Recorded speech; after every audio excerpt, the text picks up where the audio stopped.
I want to call your attention, obviously, to the map, which is a compilation of a great deal of temperature data from the entire globe. And it's actually an exercise in subtraction. All the temperature anomalies for 5 years, from 2013 to 2017, have been put together, a little sector of the globe at a time, and it's been subtracted from all the averages over a 30-year period, 1951 to 1980. So there's a huge amount of data represented on this map. And the map shows warming of the globe. I neglected to put the temperature scale so even I could read it. But anyway, red is warmer, and blue is a few areas that are a little cooler in the most recent 5 years compared to that base period of 1951 to 1980. So we see here the warming of the planet, and it's warmer around the Arctic. It also shows us that the global scale of the warming. So the other thing on this map is this huge time period. There's basically 70 years of elapsed from the time the first piece of data was gathered until the last piece of data was gathered. The 70 years is a long time to be collecting data. Most people would rather have their experiments end a little sooner. But that gives you a feel for the nature of the time scale and the need for collaborative effort of people all over the world to put these data sets together. So that's one problem in talking about climate, is the time scale. The other is the fact that it's all over the planet. We have to deal with both the spatial and the time scales.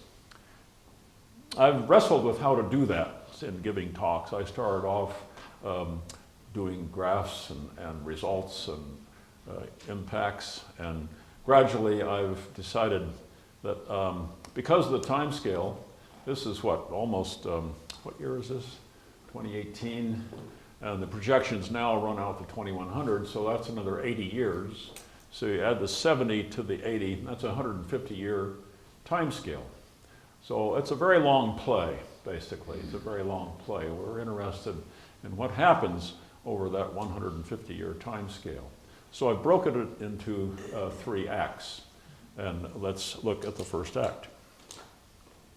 Act 1, 1958 to 1990. So who was on the stage during this time period with regard to climate? It's just the scientist. There's really nobody else thinking about global warming or climate change. It's just the people. And in fact, the scientists themselves weren't necessarily thinking about climate change. A lot of them just kind of stumbled into it. I think I'll investigate this, or I think I'll investigate that. And lo and behold, they found the changes that led us to be aware of the changing climate.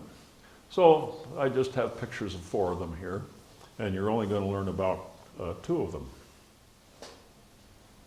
First one is Charles David Keeling. He's shown in the lower right there, examining some data after he's been at it for quite a number of years. He started his work in the 50s to see if he could figure out how to measure carbon dioxide in the atmosphere on a continuous basis. He succeeded. Boy, did he succeed. The data he collected is now called the Keeling curve. It was collected at the top of observatory at Mauna Loa, and it produced this seesaw curve that of its annual variations. It took him a while, a few years, to realize, he and others, that they were looking at the annual variations of the plants of the northern hemisphere, living and taking up CO2 and dying and giving off CO2. So that in itself was quite something.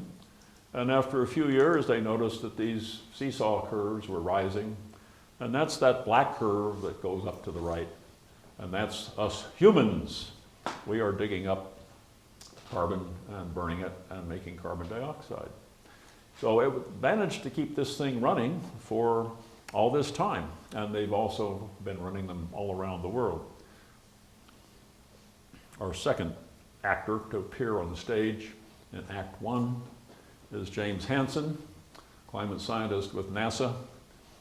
He is shown here. Back in 1988, testifying to the U.S. Senate Committee on Energy and Natural Resources. He says, I have 3 conclusions to tell you about, senators. 1, the Earth is warmer in 1988 than at any time in the history of instrumental measurements. 2, sirs, Mr. Senators, global warming is now sufficiently large that we can describe with a high degree of confidence a cause and effect relationship to the greenhouse effect. And 3, in our computer climate simulations, the greenhouse effect is already large enough to begin to affect the probability of occurrence of extreme events like summer heat waves and so on and so on. So notice what Hansen has done here in 3 short, succinct statements. Measurements, cause and effect, and a model that allows predictions. All the essence of good scientific work tucked into 3 compact statements to the U.S. Senate. One might expect that the Senate would leap into action. And they sort of did. They asked that reports be written, and the 4th one just came out. The National Climate Assessment came out. Part 2 just came out last week. So every 4 years, the National Climate Assessment has been unveiled. At the same time, other things happen on the international scale, but I want to go back to the temperature plot. This is now, again, the temperature, worldwide temperature anomaly, bopping along from 1880 up to 2020, or up to the present anyway. And I want to let you get clued in here as to what we're doing with Act 1 and Act 2. So Act 1, and the end of Act 1, the curtain is dropping slowly. This is a 150-year play. I mean, what do you expect? It's going to take a couple years to lower the curtain and a couple years to raise the curtain. But Act 1 ended around 1988 with Hansen's testimony. And he's working at a time when the temperature rise starts to take off in the mid-1960s or around 1970. So he's been watching this with his measurements and computations. And at this time then is when I break it and say that's about the time Act 2 starts. Because now Mr. Hansen has brought this to the attention of the political arena. And things do start to happen, as I mentioned, on the national scale and on the international scale as well, under the auspices of the United Nations. So, Act 2, roughly 1990 to roughly 2035. Remember, these curtains are slow to rise and slow to drop. In Act 2, the protagonists find themselves in ever-worsening situations. That's the scientists. They find there's a lot of opposition to their not what they're saying necessarily, but rather people realize the implications of what they're saying. People realize that the implications of what they are saying and what they are finding means we have to make big changes in our energy supply. And not everyone is necessarily on board with this kind of idea. People don't like change necessarily anyway, and they don't like change if it affects their economic status. So some of the scientists learn new skills and become capable of dealing with the predicament. But most importantly, help is at hand. Mentors and protagonists also arrive on the stage, and I've scattered a bunch of them along the bottom of this slide, and we will meet some of them. So here's one. This is Catherine Hayhoe. She's actually the lead author on the science portion of NCA 4, the National Climate Assessment 4. The lead author, by the way, is kind of like a conductor of an orchestra. She's basically responsible for gathering all the pieces and putting them together and bringing order to the thoughts of a lot of different pieces of scientific work. In her spare time, she's gives a lot of talks, and she is an evangelical Christian and has spent time trying to connect with the very people who doubt her research. So she is one of these scientists who has shown great capability in stepping out onto the public stage and stating the problem. Another one is David Riedmiller, who you probably never heard of, but he's the director of the Fourth National Climate Assessment. This part 2 came out this month, dealing with impacts and risks and adaptation. So again, he's another conductor type scientist who's responsible for gathering together all the strands of, in this case, a 1,600-page report in volume 2 and maybe about half that size in volume 1. So that's some of the national work. The international negotiations were going on under the auspices of the United Nations, starting in the just about as the time that Mr. Hansen was speaking in 1988. And that led to a whole series of international meetings once a year. There would be, in some city of the world, the negotiators would get together to try to decide, how do we handle this? What do we do about a warming planet? At the same time, the scientists were also meeting and coming out with parallel reports at the international scale. So here's one of the key figures, Cristiana Figueres from Costa Rica, who essentially was the chief collie dog for this great undertaking that resulted finally in the Paris Agreement after 25 years of international meetings, trying to find a format that would work so that all the countries could get together. And she is credited gets a great deal of credit for essentially pulling off the Paris Agreement. Every country had a representative, and for the US it was John Kerry, Secretary of State from 2013 to 2017. In December of 2015, when the people in Paris agreed to this plan, here is John Kerry with his granddaughter on his lap signing the agreement for the United States on Earth Day of April of 2016. So this brought the US on board with 195 other nations of the world. But alas, alackaday,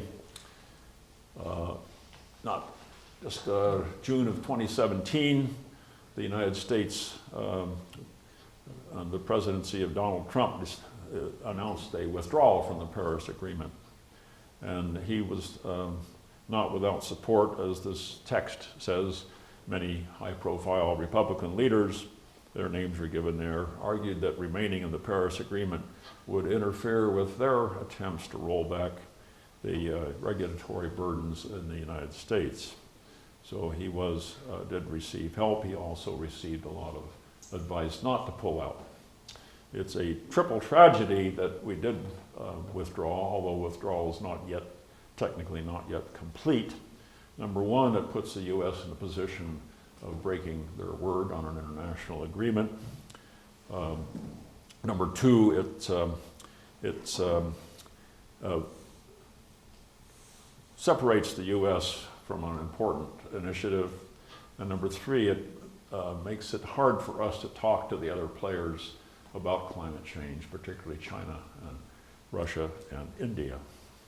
So it's a triple whammy in terms of that result. I'm going to move to national politics. You might think, well, maybe things will get better, and some of them do. And some of them are just notes that we came close. Here's Gina McCarthy, who was head of EPA under Obama, and she says, we, the EPA, came close in the first half of the administration to getting a climate bill through Congress. We missed by 2 senators. Some of these senators who were working on this, I could mention one at least, the Senator Whitehouse of Rhode Island, who every year put in a bill to deal with climate change. So there have been significant efforts, none of them really got to legislation. Bernie Sanders was the only campaigner, I think, in the 2016 election who really mentioned climate change specifically in his, and often in his campaign speeches. He calls it the single greatest threat facing the planet. The impacts are here and now. It's an economic issue, it's a public health issue, it's a national security challenge, and a moral obligation. Contrast that with the attitude of other candidates in the Republican primary, and Marco Rubio was a lead candidate for the Republican nomination for the presidency in 2016.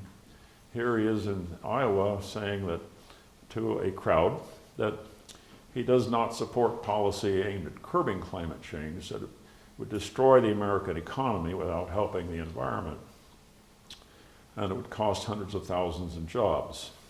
And this is a typical stance of the opposition, that it would damage the economy and it would cut jobs. And of course, what is the concern here is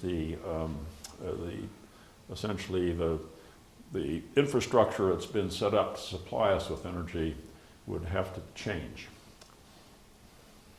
So that's a common theme of the opposition to dealing with climate change. Lisa Murkowski is a senator from Alaska. Alaska is an extraordinarily interesting case in the United States because, as you saw on the map on the very first slide, the Arctic is most strongly affected by the warming. And Alaska, much of it is north of the Arctic Circle. It happens also to be where very large oil and gas fields lie. So that's the conflict for the governance in Alaska. How do we deal with climate change and at the same time keep our state sustained with its economic lifeblood, which is the flow of petroleum from the North Slope down to southern Alaska. She says, we have to not be afraid to use terms that some might say that's politically charged. Why is it politically charged to say climate change? Senator Murkowski asked. I see in my state the impact we have from warming temperatures. So here's the conflict spelled out, I think, more dramatically in Alaska than in any other of the petroleum-producing states. And she is obviously conflicted about what to do. She does, in fact, support opening up the Arctic Wildlife Refuge for drilling. The governor of Alaska here is shown signing an administrative order for climate change strategy and climate action in Alaska. And he says a significant aspect will revolve around the transition from a petroleum-based economy to a renewable energy economy.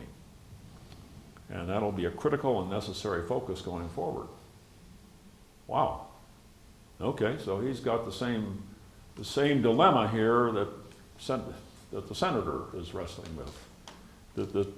How do you make this transition from a petroleum-based economy to a renewable energy economy without tearing things up? That's the dilemma for the leadership in Alaska and everywhere, really. Here's Wyoming, another extractive energy state. Here's John Barrasso, U.S. Senator. He introduced in March of 2018 a bill to essentially direct the EPA to do research and development work on the utilization of CO2, not just the utilization, but also the sequestration. So why would he do that? He admits that, yeah, climate change is happening, it's a problem. He opposes a carbon tax. So what's Wyoming to do? If you are familiar with Wyoming, you know the coal trains roar out of the Powder River Basin on a daily basis and take black rocks as far away as Texas and Kansas City and North Dakota. So Wyoming supplies coal for the coal-burning power plants of the western United States. That's their livelihood. And so he and others in the state would like to find other uses for coal. That's the dilemma for the political leadership in Wyoming. Let's move to Iowa, and this is Cindy Axne. She was elected this month to be the representative from Iowa's 3rd District. She's a Democrat. She defeated the incumbent Republican. Her issues that she ran on were education and health insurance. And a lot of the Democrats running for office in November were running on these kinds of issues. By the way, she did mention that our farmers here in Iowa are starting to see the effects of climate change with droughts and floods. But that's kind of an aside, really. Many of the political campaigns, again, did not really mention climate change as a campaign issue. In Colorado, Michael Bennet, U.S. Senator, calls for a serious bipartisan strategy to address our changing climate, just as does Ed Perlmutter, a representative to the U.S. House for Colorado District 7, the district we are sitting in here. He says also, echoing Bennett, we need to be discussing bipartisan solutions to reduce impact on the planet. So here are two prominent Colorado Democratic leaders asking for a bipartisan approach for dealing with climate. Mr. Perlmutter did join the Climate Solutions Caucus, a caucus in the House, on Earth Day of 2017. We'll switch from the national scene to the local scene, and this is Mayor Hancock of the city of Denver.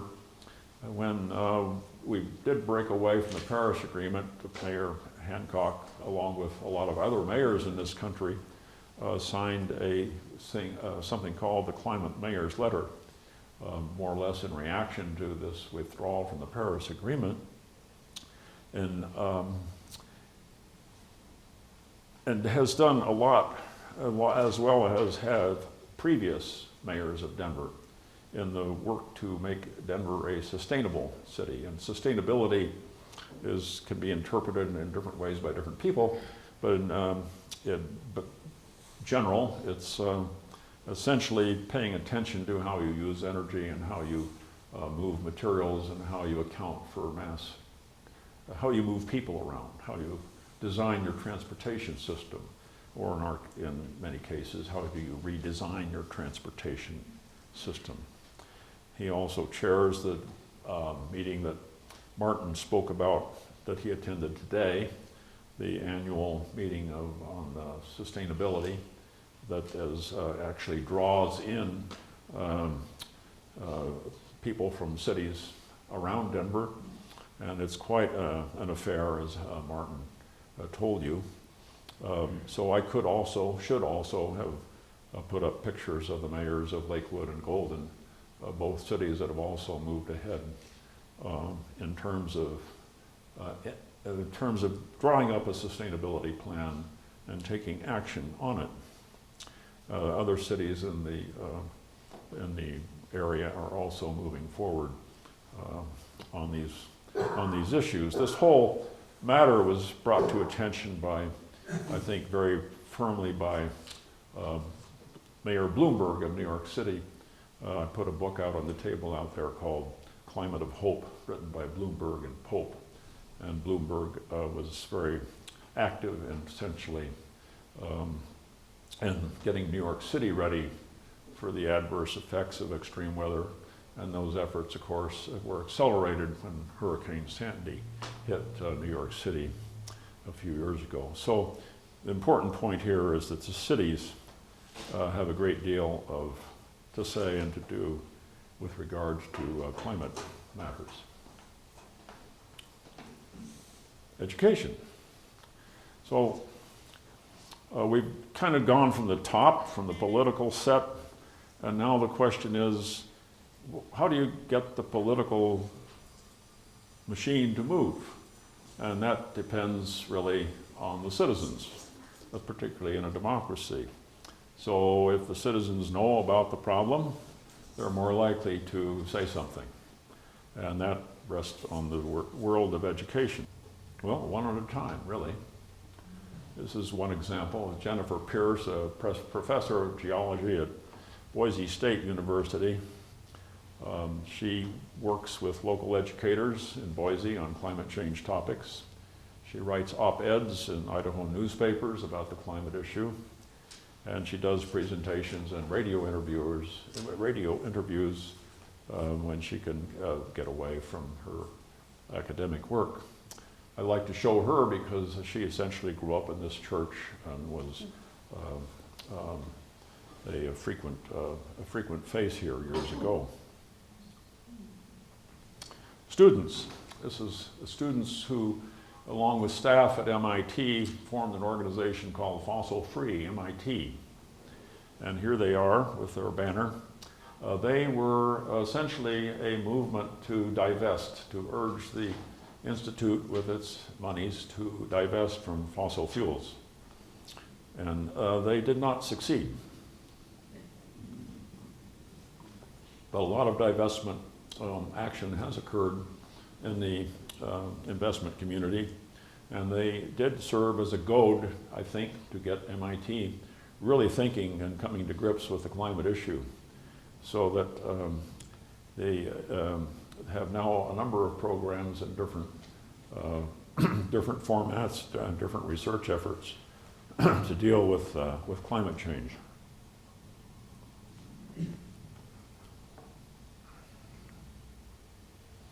Here in Denver, the chancellor of DU has, in the annual chancellor's report, says that DU is committed to addressing the threats of climate change so that future generations will have access to the same opportunities as past ones. And they're in the job of education, so they want to prepare students for the industries and careers of the future. Science educators are around. Here's one of the local ones, Paul Bellinger, who may be somewhere in the room. He's been very proactive over the years in educating and goading all of us about the history of climate change, and he will be having two courses coming up in the winter term, one at Ollie West and one at Ollie East. If it wasn't for Paul, I probably wouldn't have my electric car. So how else do we learn about this? This is one of my favorites. I'm an avid reader of newspapers and magazines. You put it on the table and I'll read it. It doesn't matter what it is. So there's all kinds of journalism, and they influence us in all kinds of ways. So we'll start with a fellow you all know. This is Rush Limbaugh, radio commentator for a long, long time. And I confess, I love to listen to Rush. I don't like what he says, but I like the way he says it. It's just incredible. I mean, he just draws you right in. You want to hear the next thing he's going to say. So, unfortunately, he doesn't say anything helpful about our problem of dealing with the world's climate.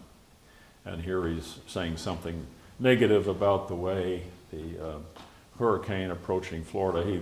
I think he's lives and works in Palm Beach, and saying that this is just a climate change agenda, warning people about the hurricanes. They want to just get people out and make them go to Walmart and buy a bunch of chainsaws or something.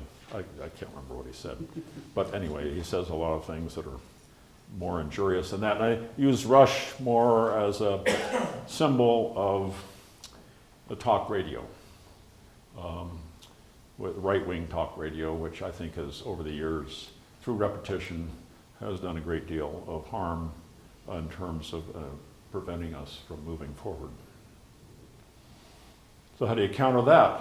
Well, Mike Nelson, no relation, is a television meteorologist here in Denver, and he has written on his blogs a lot about climate. He's also written a book on front range weather.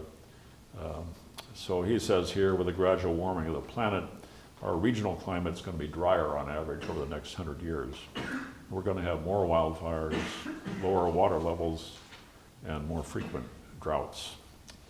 Meteorologist, the TV meteorologist, is as close as most people get to any kind of scientific information on a regular basis. So these people are very important. Public TV is rising to the challenge, I think. Here are some of its current programs.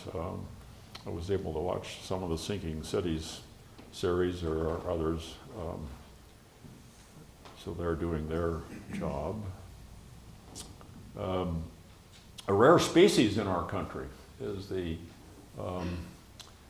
science journalist or environmental reporter in particular. Here's Chris Mooney of the Washington Post.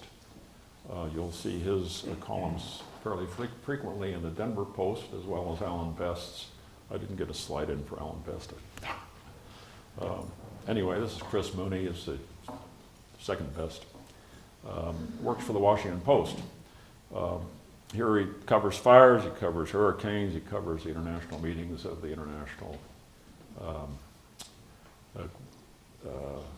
Conference on Climate Change, the IPCC. These are rare people who can straddle the gap between the scientific papers, the releases of new reports, and make them intelligible and readable. Let us know what's been found recently. So here's another thing that's been happening lately. These are the 2 copies of the Denver Post from the past week.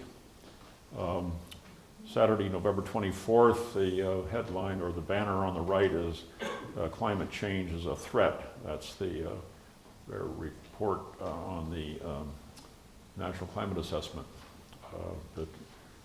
part 2 that just came out. And then there's another paper, another story here that climate changes in finances play a role in the baby slump in Colorado. And that there's some fraction of the people who could have children are thinking about maybe we don't want to do that because of the state of the world. It's a small fraction, but it somehow made its way into a headline. So this is a new thing. When I started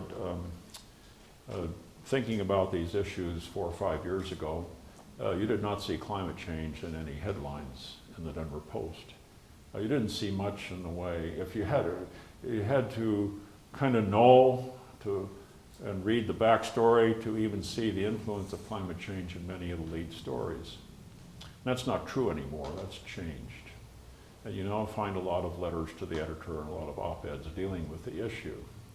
So things have changed, certainly here in Denver, and I think in general in terms of the reporting. Maybe it's just because we have more fires or more big floods, or maybe there's just kind of a more awareness in the journalistic world that this is happening. Anybody watch Stephen Colbert ever? Okay, so you know who he is. Somehow he always gets to the point, and he shows us just how insane climate change has become and what scientists have to do to get our attention. I'm not even going to tell you what it is. It's comedy. But there's a number of little YouTube things you can get Stephen Colbert's take on climate change. Bill McKibben is not a comedian. He's extremely serious. He's an author, a long-standing author, an environmental writer. His early work published in the New Yorker 25 years ago was groundbreaking. He did an opinion piece just last week that came out of the New Yorker, Life on a Shrinking Planet. A shrinking planet. What's that mean? So he points out that we are going to lose living space on the planet, that a combination of effects like sea level rise and drought and loss of farmland are going to cause people to be forced to move. So we will have less room for our growing population. A very sober and dire assessment indeed. Another form of journalism that's just cropped up lately is cli-fi, or climate fiction, as opposed to sci-fi or science fiction. Science fiction takes place on a planet maybe many light years away and maybe centuries in the future, but cli-fi takes place on this planet in the very near future. And here are three recent novels of cli-fi written by fairly established authors who have taken on this new genre of literature. Turning to some unfortunate outcomes. Who suffers from climate change? And in this case, we have a remarkable document that was released in June of 2015 by Pope Francis, an encyclical letter in which he first calls attention in this document, and I recommend this is written for everyone. It was not just written for the Catholic Church. It was written, and I think have David Carlson to thank for calling my attention to this at the time that it came out. It essentially spells out the threat of climate change under the umbrella of overall environmental deterioration. So climate change is just something, is part of something that's really bad going on planet Earth. And it's very eloquently described in this encyclical, which is now doctrine for the Catholic Church. And then it goes on and ties this environmental degradation and climate change to that show that it affects the most vulnerable people on the planet. And it says here, both everyday experience and scientific research show that the gravest effects of all attacks on the environment are suffered by the poorest. So who could he be talking about? It's probably some other country on the other side of the world, right? Bangladesh or somewhere. Or he could be talking about Desmond Smith in Phoenix, Arizona, homeless here under the shade of his shopping cart, drinking water. And extreme heat, as we know, is a deadly thing for a lot of people. And it says here, if the number of homeless people continues to increase, it'll be a recipe for serious health consequences. Or he could have been talking about people in San Juan, Puerto Rico. There were some apartment dwellers who, nearly a week after Hurricane Maria hit San Juan, are still living there without a wall. Lucky they have a floor. Or maybe Albert Naquin, the tribal chief of this vanishing island off south coast of Louisiana. It's an island that has suffered disappearing, a combination of factors, subsidence, both natural and unnatural, channeling from oil and gas barges to get through into the swamps, and then finally sea level rise. So it also shows us that sea level rise or climate change doesn't necessarily act alone to give us adverse consequences. And his quote is, "We hate to let the island go, but we have to. It's like losing a family member. We know we're going to lose it. We just don't know when." Or maybe he's talking about these two people, shown here embracing in Chico, California, earlier this month. Mr. Wilcox is from a neighboring town, says his house burned down during this severe campfire. So that's the impact, and it's causing a lot of grief wherever we have extreme weather, and weather gets more extreme as the world gets warmer for a variety of reasons that you'll learn about if you take Paul's course. So on to the energy transition. Some things have happened kind of on their own, but kind of with a lot of urging. But it's also, the energy transition has also been opposed. And here's the president and CEO of the American Petroleum Institute, which is the prime lobbying group in Washington, D.C. of the American petroleum industry, with, I don't know, hundreds and hundreds of corporate members. And this is as far as they'll go on their website. They'll say climate change is a serious issue, requires research in order that allow us to meet our energy needs while protecting the environment. That's why oil and gas companies are working to reduce their greenhouse gas emissions. And so if you look on the websites of some oil and gas companies, they will tell you they are working to reduce their greenhouse gas emissions, and what they mean is saving energy in their operations and reducing methane leaks. So all worthy things, but it doesn't really address the problem of our burning and our dependence on hydrocarbons. So we're all in this, we all use hydrocarbons. But it's just that they oppose overtly any moves to change that dependence. Can you blame them? Well, on the other hand, some of the majors have been moving ahead. I think the most progressive of all the major oil companies is Royal Dutch Shell. And this is the head of Royal Dutch Shell, Mr. Van Boerden. Sounds very Dutch. They insist they're planning for the time when oil starts to fade. They promise to look at scenarios, and in fact, you can go on their website and see their scenarios. And they were very involved things backed by computational work of what it takes to do this and do that over the next 50 years. They're very serious about this. And if you see that much out on the website, that means there's a lot more internal in the company.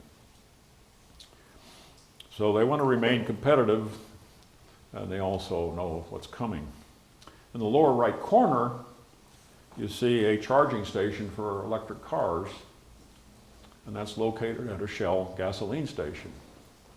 It just happens to be in Europe, not in the United States. But you can see where Shell's thinking is leading the company. There's another CEO, a very important one for Colorado. This is the head of CCL. And he says, with further advancement in renewable energy technology and so on, we think the company can achieve a carbon emissions target of 60% by 2030 relative to 2050 level, to 2005 levels, and keep our bill increases below the rate of inflation. So that's his constraint, is keeping his electrical costs down for ratepayers, keeping them manageable, because he's regulated. And as any utility is regulated. So this is his bind, and CCL has actually been, I think, as proactive as any energy firm in the country with the amount of wind power they've been establishing on the eastern plains of Colorado.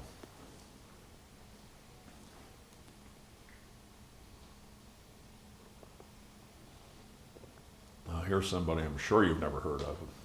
It's the manager of the Burlington Electric Department in Burlington, Vermont. And he's a convert to going all renewable.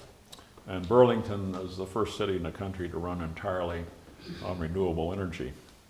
And they did this as a municipal utility. I think there are other cities that have also done this, generally smaller cities. It's a tough It's a tough conversion, but it can be done.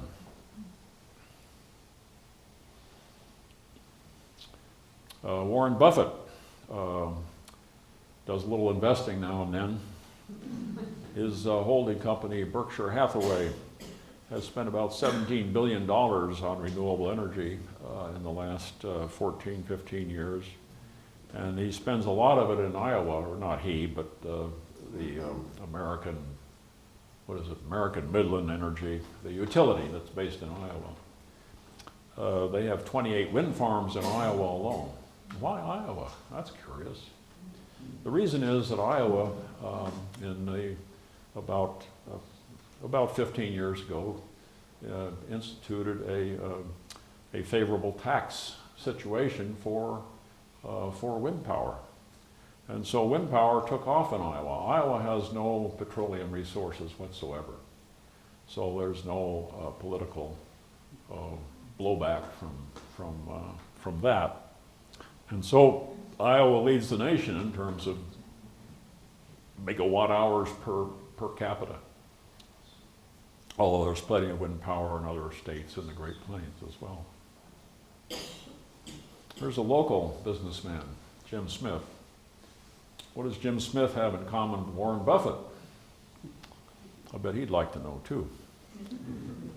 He's a realtor, and he's done a wonderful job of being a proponent of solar power and electric vehicles. You can get your electric car charged at his realtor's business place on Old Golden Road. He writes a weekly column or blog that's available every Thursday, and he does a lot of, besides writing about real estate, he'll often write about how to make buildings more efficient. Today's column, I think, was how to make a house more resistant to wildfires. Not in terms of going out and cleaning the yard, but rather what do you really need in a structure to make a home more wildfire resistant. I would be remiss if I left off a little section on land use.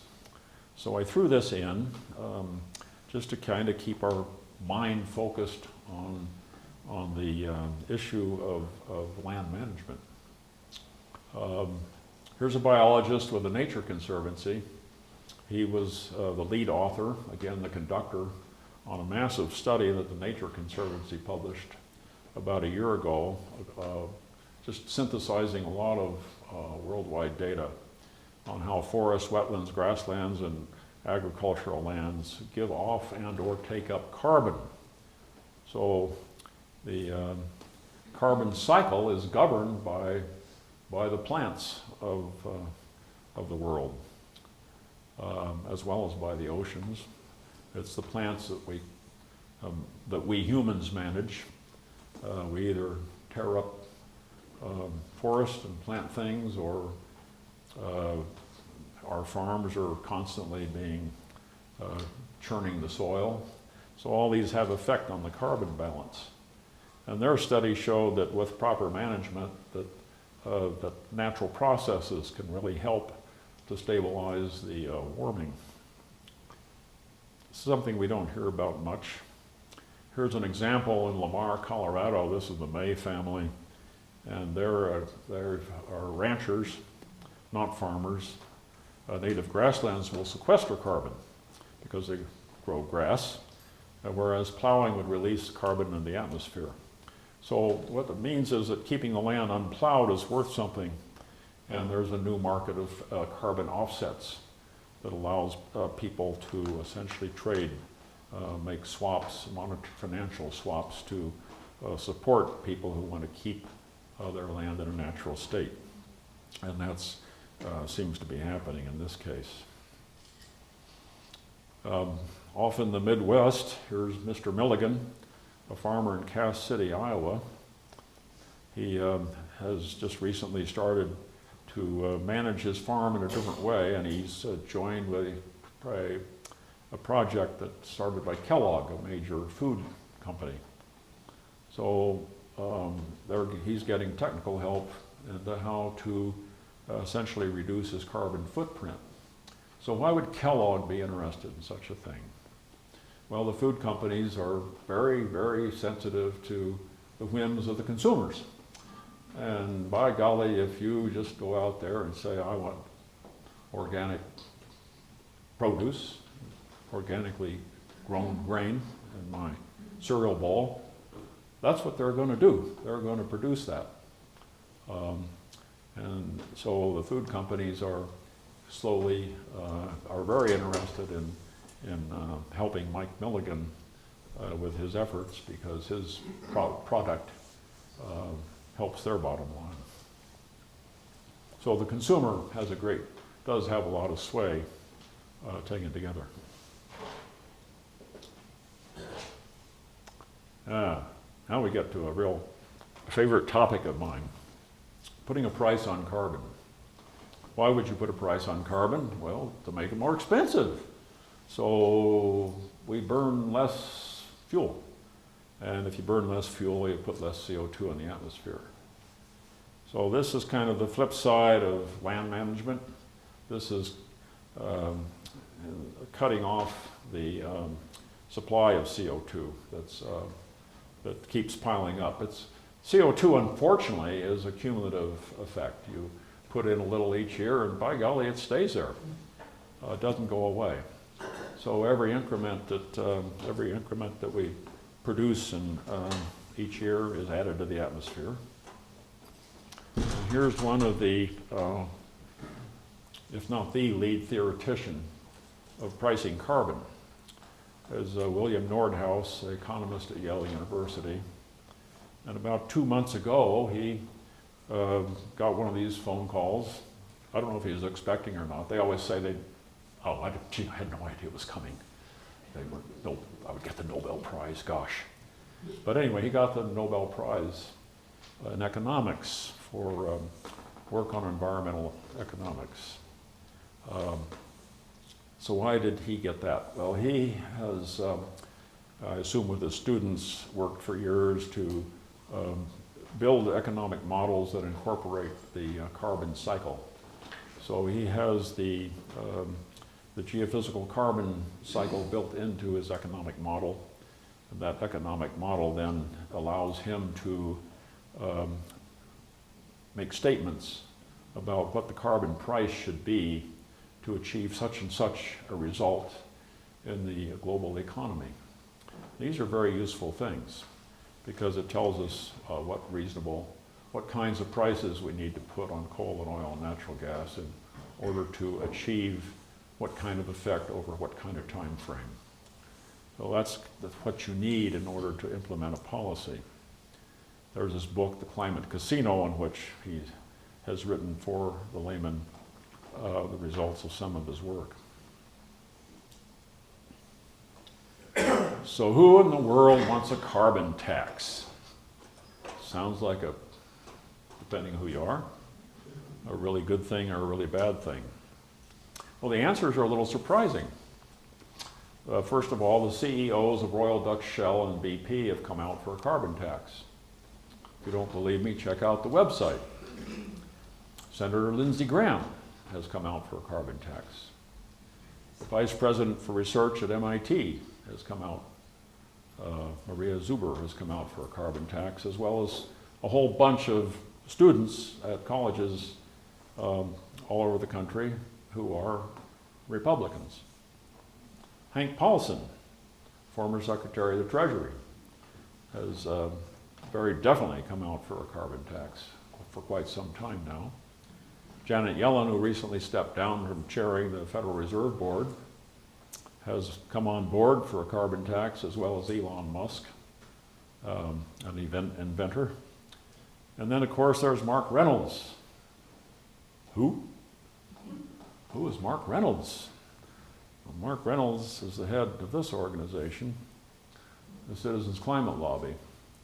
And June of every year, about 800 people gather in front of the Capitol, and they aren't there to sing. They're there to, after this photograph is taken every year, they disperse and go to meet with their Congress people.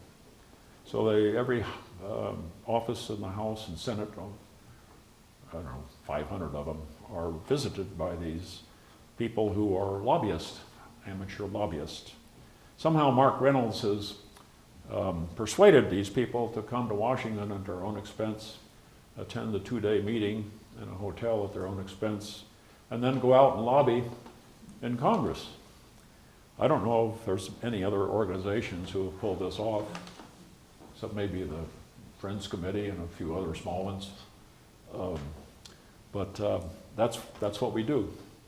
And it has, so we've been at it 10 years with not quite the right thing coming forth until 3 days ago. And 3 days ago, 6 members of the House of Representatives put in the Energy Innovation and Carbon Dividend Act, House Resolution 7173. And that is essentially, those 6 people are 3 Republicans and 3 Democrats. So finally we have the bipartisan action that we've heard asked for by Senator Brennan and Representative Perlmutter. And we need the bipartisan support in order to get this thing really supported and passed. So we have had a piece of success here. At least the bill has been introduced. Well, lots of bills got introduced, so now the next thing is to make it into legislation. That won't be easy, but it now appears that at least the first brick has been put in place, let's put it that way. So Citizens Climate Lobby is very happy about this, and so we will continue to be happy for quite some time because this has been a long desired event in our world, because we frankly haven't been working on anything else except a fee and dividend proposal. So this puts a tax on carbon, coal and oil, natural gas, and takes all the money and sends it out as dividends to every household in the country. And that's exactly what is in this piece of proposed legislation. So we'll let the curtain drop on Act 2. I don't know how Act 2 will come out. There's going to be a lot more slamming of doors and ringing in the hallway and so on. And I don't know exactly when Act 3 will start, but maybe around 2035, we're going to have a pretty good idea of how things are playing out, of how big the consequences are, how much it's going to cost to rectify the problems that have already been set in place. And 2035, I really don't know what I'm going to be doing. Chances are not much, or maybe nothing at all, for different biological reasons. But I can tell you, if things go well, that these 2 young people in this photo will be entering the productive years of their life. And so you can put your own family picture in this slide and think about 2035 and think about what's up. Think about what's in the future. So with that, I'm going to ask you to join me in a responsive reading. Are you ready? All the world is a stage, and all the men and women are the players. They have their exits, their entrances, and one man in his time plays many parts. I think we had extend Shakespeare to say that every man and every woman not only plays a part, but we also write the script. And that's a really crucial thing to keep in mind. And that's the end of the talk. Thank you.